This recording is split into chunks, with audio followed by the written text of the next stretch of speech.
Welcome to This Explainer. Today, we're going to uncover those invisible layers of film audio that separate jarring amateur cuts from truly seamless professional masterpieces. If you've ever watched a movie and wondered why some scenes feel incredibly immersive while others just feel kind of off, well, you're in exactly the right place. We're diving into the absolute art of making silence sound real. Picture this for a second. You've got two people talking intensely across a table in a bustling cafe. You are completely hooked on what they're saying. But every single time the camera cuts from one person's face to the other, the background sound just disappears for a split second. Suddenly, you aren't in that cafe anymore, right? You're sitting in your living room, acutely aware that you're just watching a movie. That jarring bit of dead air immediately pulls you out of the story. And honestly, it's one of the most common mistakes in film editing.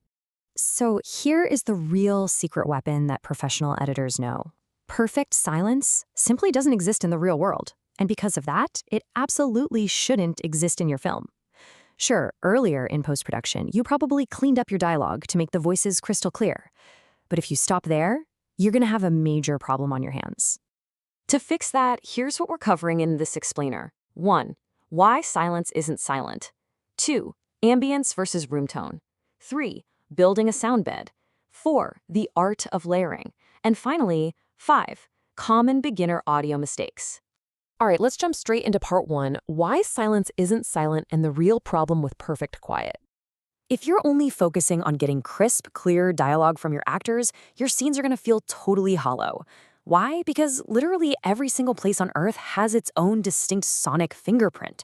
Whether it's a breezy, wide-open mountaintop or just an empty, supposedly quiet classroom, the environment is always making some kind of noise. Without that background sound, your audience will subconsciously feel that the space isn't real. The environment really needs to feel alive, even when nobody is saying a word. Moving on to part 2, ambience versus room tone, and defining these invisible layers. Let's clear up two foundational terms that get mixed up all the time, starting with ambience. You can think of ambience as the loud environmental character of a place. It's that crucial audio cue that instantly tells your audience exactly where they are without them even needing to see it. It's the heavy traffic in a bustling city, the wind howling up on a mountain, or the rhythmic crashing of waves at a beach. It does the heavy lifting of setting the broader scene. Then, on the flip side, we have room tone. Room tone is that incredibly soft, subtle environmental noise that lives specifically indoors. It's essentially the sound of a room when absolutely nobody is speaking. We're talking about the low hum of a refrigerator, the gentle push of an air vent, or maybe the faint buzz of a fluorescent light. It's this super subtle baseline of noise that lives quietly underneath your dialogue. When you look at them side by side, the contrast is pretty stark. Ambience is usually outdoors or loud, and it establishes the world. Room tone, conversely, is indoors, quiet, and honestly, its main job in post-production is acting as the invisible glue editors use to patch together dialogue cuts. So you use ambience for world building, and you use room tone for seamless editing. Which brings us to this incredibly important number, 30 to 60. Professional sound crews will literally instruct everyone on set to completely freeze, holding their breath, praying nobody sneezes, just to record exactly 30 to 60 seconds of pure room tone after every single scene. They make sure to grab this before leaving the location because this short, seemingly boring recording becomes one of the absolute most valuable assets you'll have in the editing room. And that takes us to part 3, building a sound bed and creating a continuous atmosphere. Imagine we have a scene with a student studying alone in a classroom. If we only use dialogue clips, every time the editor chops out a cough or a flubbed line, we're left with a tiny gap of complete silence, and it feels incredibly unnatural. But if you take that exact same edit and run continuous room tone underneath it, the difference is night and day. That subtle, ongoing hum of the classroom AC makes all those tiny audio gaps completely vanish. It keeps the viewer totally immersed. We actually call this continuous layer a sound bed. It literally acts as a bed that anchors all of your dialogue, giving you a consistent background sound from the very start of the scene right to the end. Now, the audience will never consciously notice it's there, but trust me, they will immediately notice if it's missing.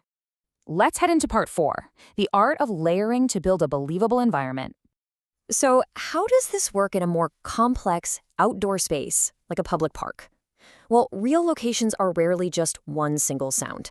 To build a believable environment, we have to stack multiple distinct audio tracks. It's like a puzzle. We might start with a base layer of birds singing. Then, we add the rustle of wind through the trees. Beneath that, we layer in the low rumble of distant traffic.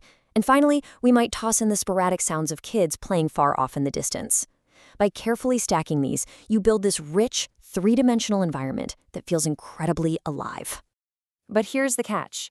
You have to balance these levels really carefully. Subtlety is absolutely key. Your ambient layers should always support the dialogue and the story. They should never demand the audience's attention. If your viewer is straining to hear the actors over your beautifully layered bird chirps and traffic rumbles, you've mixed it way too loud. The audience needs to feel the environment, not be distracted by it. All right, let's wrap up with part 5. Common beginner audio mistakes and what to avoid in post-production. First mistake, scrubbing your audio too clean.